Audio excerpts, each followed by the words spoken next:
don't know which camera it is. I have two of you. I have a camera here and I have a camera here, but we're not going to show that in this. Good morning, Gears. Colin, if you're watching this, I just want you to know that I think I've got the pattern down. I think I finished the word Gears as the cup approaches my mouth, and then I take that first glorious sip, which honestly with you guys is not my first glorious sip. I'm kind of a little bit ways down in the glass. I got to get used to looking at this camera and not this camera. So welcome. It's been a while. We've got a new episode of Good Morning Gears for you. As you can tell, I'm in a new room. I have a new camera angle. I have a very loud game volume. Holy crap. I'm deaf. Okay. I haven't played Gears in probably 3 weeks, which is a problem. So I'm just going to cap some home hills, steal some points. Okay, that's not true. I played a little bit in the warm-up lobbies in Columbus. So I've been running really badly to get an episode of Good Morning Gears out. So this episode is not following quite the same procedure as previous episodes. It is very much that I have been awake for a little while. In fact, it is 1:23. I woke up at about 11. So this is not like sleepy me. The only traditions that I kind of held true is I didn't really do anything like to start my day other than make coffee, go to the bathroom, and just kind of get ready. Oh, didn't see that person.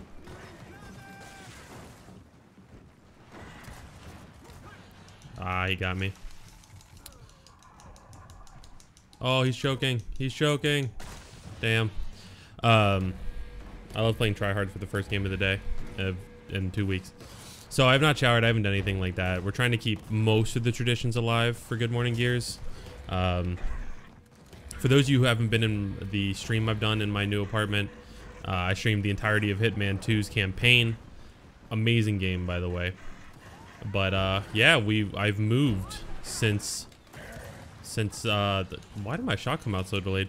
I've moved since the last time I recorded one of these. So we are in a much different situation in terms of where we're living on the map. Actually, it's not that much different. I'm like 4 miles away from my old apartment, but I digress. New room, new office, home office setup, new camera setup.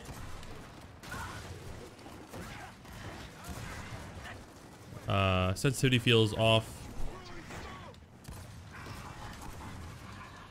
I'm playing against some super tryhards, which is unfortunate. So let's get into talking about Gears. Enough about me. You guys are here to hear about Gears. So let's start with the most recent tournaments. We've had the Toronto regional event, North American regional event, and we've had the Columbus Charity Invitational, $200,000 invitational tournament. These events took place back-to-back weekends. Our team decided to attend the first one, which actually was not part of our original plan. We weren't gonna go to the Toronto event, but we decided last minute that it was a good event for us to attend.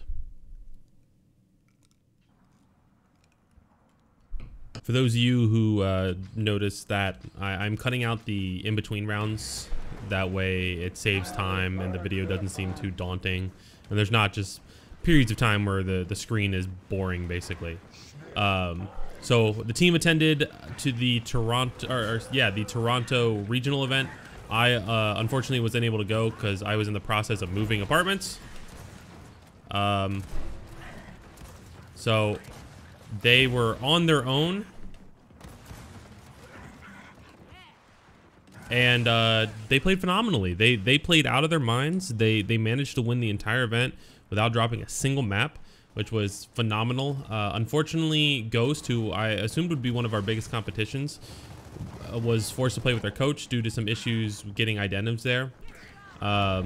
So, you know, that's unfortunate. Obviously, it's always more fun for everybody involved to play against teams at their best. But, you know, it is what it is. So they played with Fatal, and they actually did pretty well. They knocked out Rise, which was pretty surprising. Rise had a pretty poor performance there.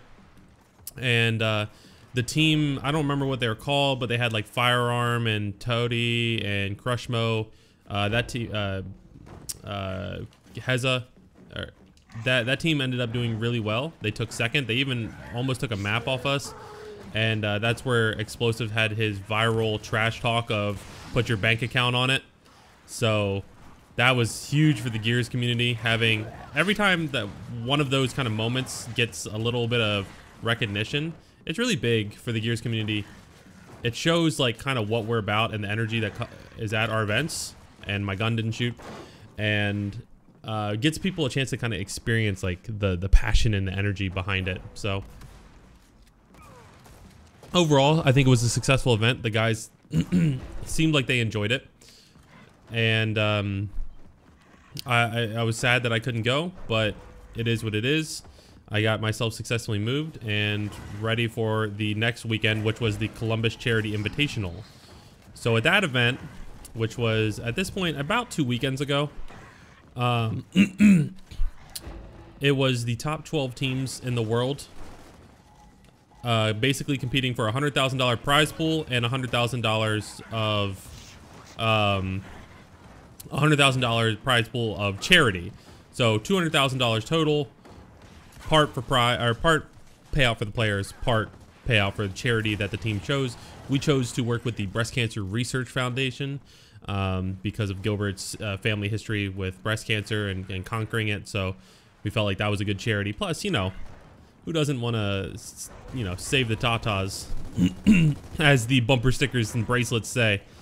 I actually wish we could have found some of those like I Heart Boobies bracelets and worn those, but we decided to be a little bit more classy and go with the natural light pink sweaters and hoodies, which I feel like was actually kind of a cool afterthought. We went over to H&M at the mall. Oh, I bricked him. And picked those up and wore them under our jerseys just to add that little touch of, you know, what we were there to play for. So this event was nuts.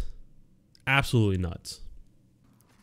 This event was nuts for a lot of reasons too. First off, this was the first event. If you watch my video the other day, I talked about the single elimination bracket format that was at this tournament. So this is the first time that we've had a single elim bracket, I think since I've been coaching Gears. It's always been double elim. It's always been double elim. You've always kind of had that second chance to like correct any mistakes you made and bring it back. And this was an event where, you know, there was 4 pools of 3 teams, and 4 teams weren't going to make it out of pool play. They were done, eliminated. And then another, you know, from there on out, there was no losers bracket. It was simply you win or you're out. And that put a new pressure on teams. It was definitely interesting to experience and to watch and to participate in. If you want to hear more about my thoughts on that, make sure you go check out that video. I cover everything in that related to the single elimination bracket format. Okay, I somehow missed. From there, so we had in our pool the teams of Rise and someone else. Who was the other team? Oh yeah, the European team, the other European team. I think they're going by Cyclone is the name of their org. So we had Cyclone as our other team in our pool. So we knew that Rise was really going to be the main challenge. Cyclone we had played a version of in San Diego and hadn't really had any issues with them. Let's take a sip of coffee. Keep the brain processes going. So we knew that Rise was going to be the main I guess, target, the main competition for our pool. Rise is one of those teams that puts up pretty good competition against us online, but they're kind of notorious for being good online and not that good on LAN. So we weren't quite sure how that was going to play out, and knew that we really needed to bring our A game when it came to playing them, because they were going to bring theirs playing us. And they often do. So this is not a new thing. This is not a surprising thing. This is just standard Rise. They had something to prove in that event, in my opinion, especially after losing to Ghost with Fatal Strike at the Toronto event the weekend previous or prior. So we knew we were going to be facing a fierce Rise. I put in a decent amount of time watching some VODs of theirs and kind of planning out our pick and bans. And if you didn't see my vlog, I think it was the day 3 vlog, so the pool play vlog, go watch it. At the beginning of it, I show my notebook where I plan out our picks and bans. And if you pause it, you can see that I predicted the picks and bans almost 100% accurate. So the new pick and ban cycle is ban, pick, ban, ban, pick, like last map is picked. So it's the first event with that new cycle. And our first match was against Rise. And I had, like I said, nearly 100% accuracy on my picks.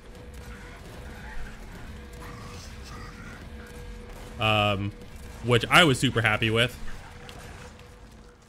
And, you know, it's as a coach, pick and bans is like kind of that chance for me to, that's like my 1v1, right? Like that's like me handling my 1v1. It's planning out a good pick and ban that puts us in the best position to win. Assuming that my team does what they're supposed to do. And being with the team that I play with, or I work with, sorry, it's I have a lot easier job in that I could put us on pretty much any maps, and I can rely on them to do well and to win. But it's always much more satisfying to get the maps that I know that we prefer, or the maps that are our stronger maps.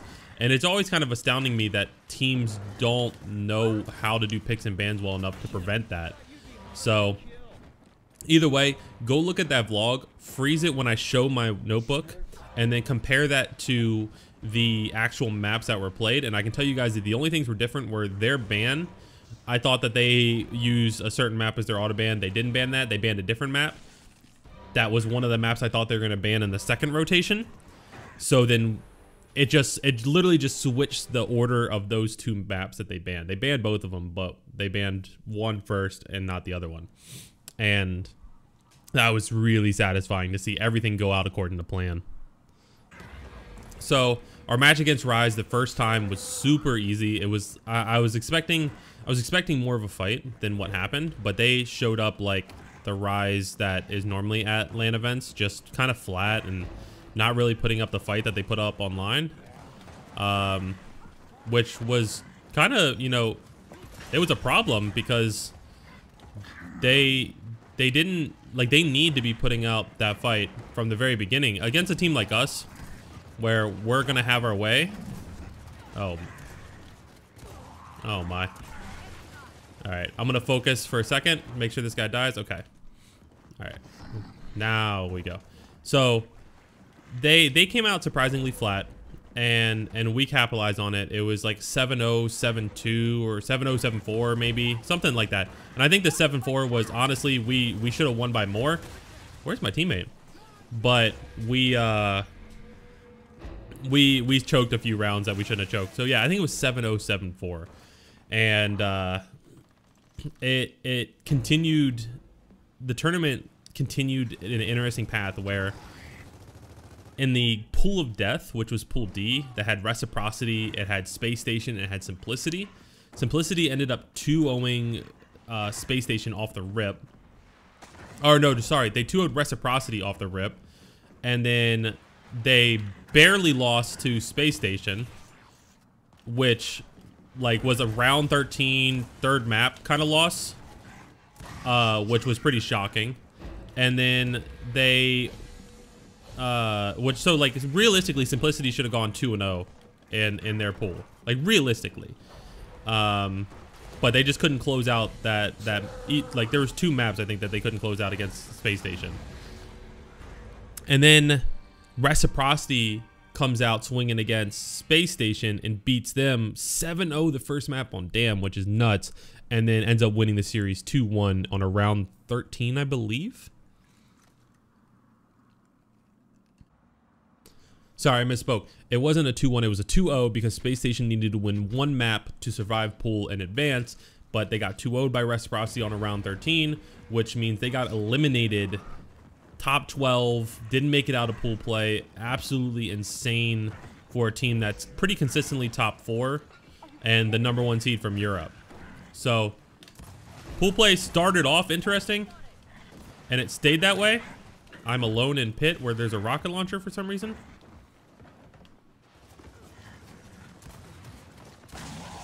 Don't know how I got that headshot. So, I think Boomshot went to their home too, which is good for me. So I can just make them waste it on their home.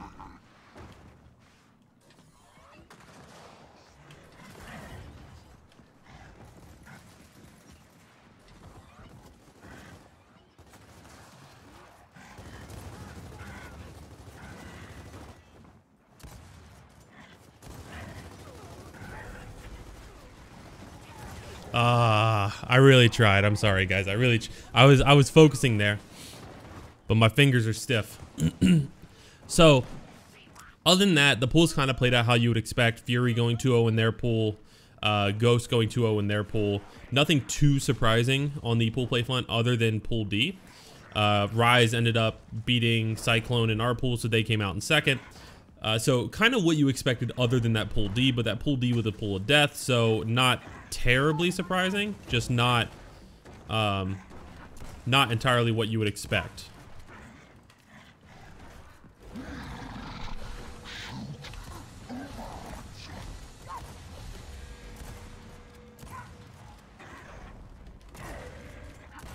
God, 82. I missed a lot of shots too. So we move on into the bracket play, and that puts us in a first round against the former OpTic Mexico, who's playing with a sub, and their coach is a sub. So they have 2 subs. They came out second in their pool with Ghost, but realistically, like, it just wasn't a full form of what that team is or potentially could be. So that was a pretty easy win for us. No disrespect against them, just that's kind of how it played out with their team being the way that it was with the roster situation that it had.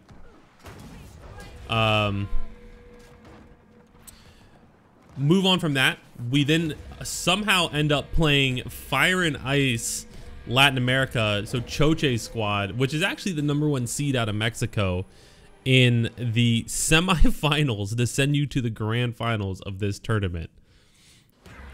And I want to make it clear that I'm not like laughing to myself because I think Fire and Ice is bad. I think they are a really good team and clearly the #1 seed in Latin America. It's just funny that that's a turn of events because they upset some teams. They beat who did they beat? They beat somebody that like nobody expected them to beat.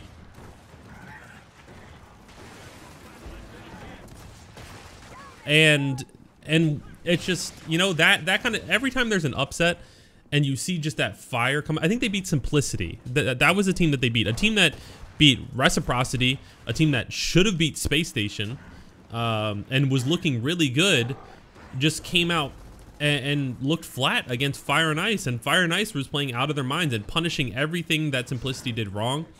And it just looked like really clean play, which was surprising. And it's showing that the kind of original skill gap there was between regions is closing. We started to see that with Space Station, you know, looking really good.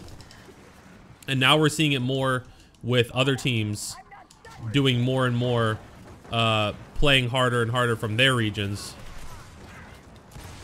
And we ended up playing Fire and Ice for the semifinals.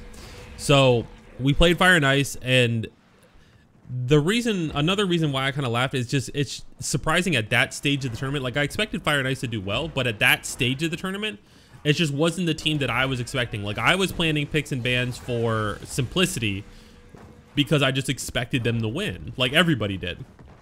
So when you're sitting down and you're getting ready to play Fire and Ice, it's just kind of like one of those moments where it's like, wow, like how did this happen?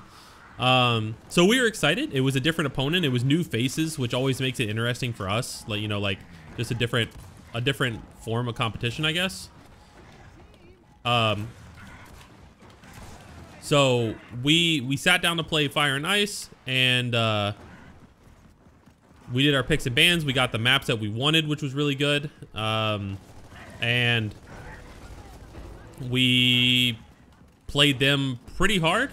We gave it, you know, a good, like our full effort, and played really well. And oh my.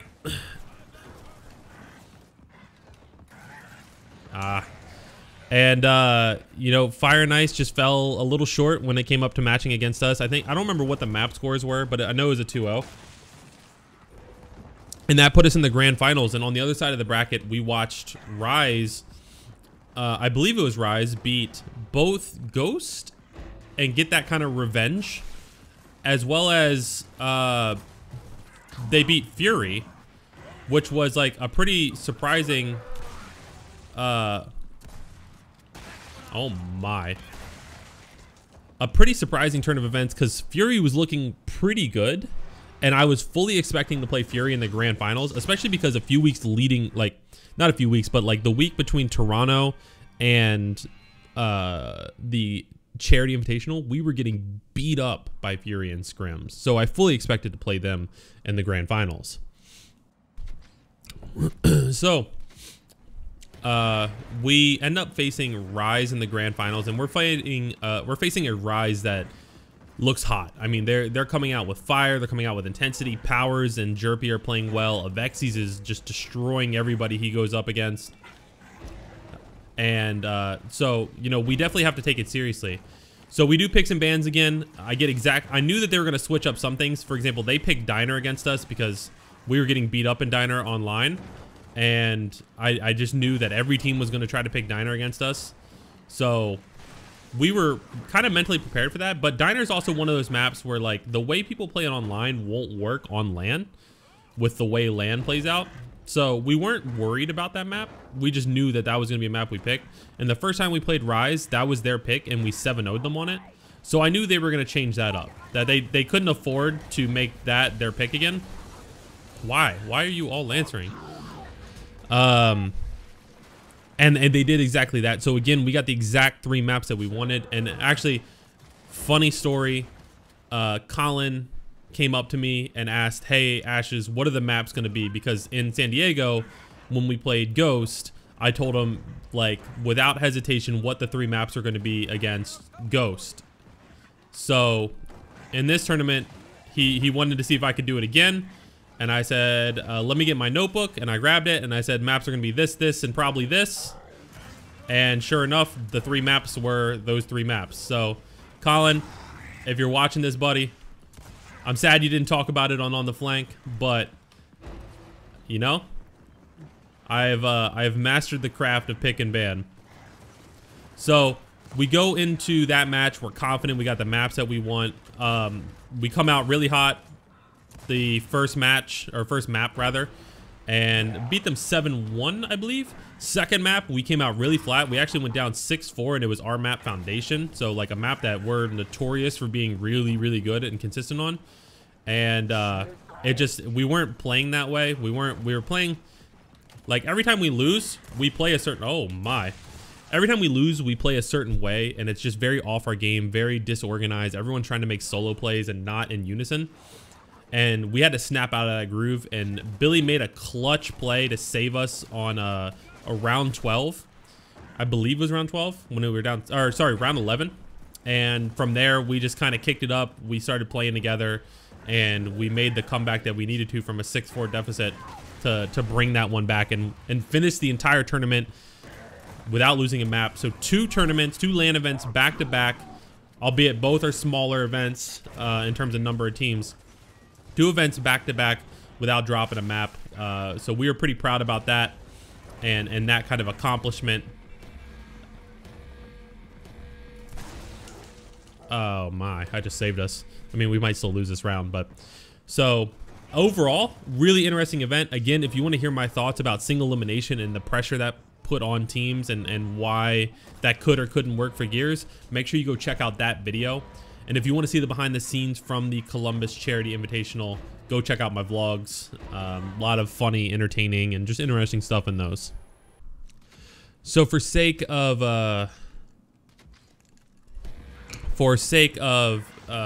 moving on in topics, let's talk about the thing that I'm sure everybody wants to talk about and everybody wants to hear about, is this megalodon of a Rostermania that is apparently taking place and going on right now while I'm recording this, behind the door, behind the scenes. Just absolutely nuts. Let's talk about that. So for those of you who haven't seen or who aren't on Twitter or just under rocks, shout out to my friend and subscriber Joker. Fury is the only really confirmed definite change of the top 5 teams. So what we know about Fury is Kenny tweeted that he is a free agent. We know that Shock and Kyle both tweeted some emo stuff. I don't remember exactly what the tweets were, but before Kenny tweeted that he was a free agent, I believe Icy has remained pretty silent. And I mean, that's standard Icy. He kind of does his own thing. That guy is getting destroyed every time I play. Oh my, lag?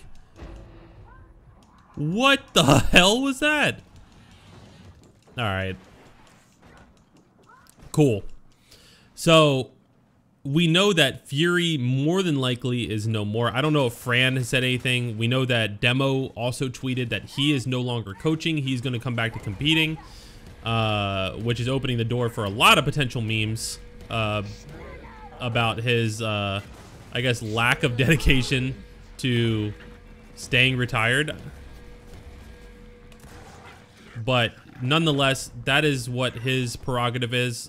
He is staying, he's unretiring again and back in the competitive world. And my teammates gave up for some reason, so that's cool. I love matchmaking. So we know that's going on. And I'm going to talk right through this one because if they win the next round, it's over and I want to get some stuff out. So we know Fury is more than likely no more. There are murmurs and rumors about potential changes to the Ghost roster. I haven't heard or seen anything other than just like kind of like bits from third parties on Twitter. So there's no way to really confirm or deny anything of that. The Ghost people, like the players and whatnot, have been pretty quiet. So more than likely no changes are happening. But with all these free agents coming on the roster and with Ghost having back-to-back questionable placements, it makes you wonder, would they look at possibly making a change? Reciprocity has remained quiet, so I don't see anything happening on their front. But again, who knows? Who knows what is really happening? I didn't back A, I just spun in a circle. Space Station, probably not going to make a change. It would be surprising, and I would be surprised if Rise would make a change after that really good placement that they had at the Columbus Charity Invitational. We know that Adverse has tweeted that he's a free agent, which is another reason why people are saying, okay, maybe we see Idenevs go back to Mexico, play on that roster in place of Adverse, and then we have a new super Latin American team. But that, with everything, that all the resources that Ghost has put into keeping Idenevs on their roster, it would be really surprising to me to see them give that up so easily. but he was the player who wasn't able to attend the Toronto Invitational. So again, speculation. I would be surprised if Ghost makes a change, but it's possible. And then other than that, really that's all that's being talked about, is that there's just this mega Rostermania. We know that there's potentially some things happening with the roster that took second in Toronto, that there were some changes there. They talked about it on the flanks. Firearm talked about it. He released a video on Twitter, so you can check that out. But that roster is no more, which means that's some talented players that are potentially available, and that some of those players got an offer and are going somewhere, which raises the question, okay, what teams would they potentially go to? That opens up possibly Simplicity, possibly Hive. So it's interesting to see how this is going to play out. But either way, there is a massive Rostermania happening. We don't know what's actually going to happen. The only confirmed things are with the Fury roster. So hopefully we get some exciting news in the coming weeks. We find out what teams are going to be doing and what their plans are. Guys, if you enjoyed this episode of Good Morning Gears, make sure you click the like button down below and let me know in the comments. Let me know in the comments what your dream roster would be to see play against us in the grand final. So you can't use any OpTic members, but feel free to use members from any other team and make a roster and let me know what your dream roster is that you would like to see play against OpTic Gaming in the grand finals, or let's just say Mexico. Let me know in the comments down below. I'll take a look at those and see, maybe give my thoughts on some of them and see like what they are good, what aren't good, so on and so forth. Thank you so much for watching. Make sure you subscribe down below for more content. I'm thinking about doing a series called Good Evening Gears, where instead of sipping my coffee, I sip maybe a drink or a cocktail or just whiskey. Let me know if you guys think that would be a good idea. Make sure you follow me on Twitter, follow me on Instagram, and I will see you all in the next video.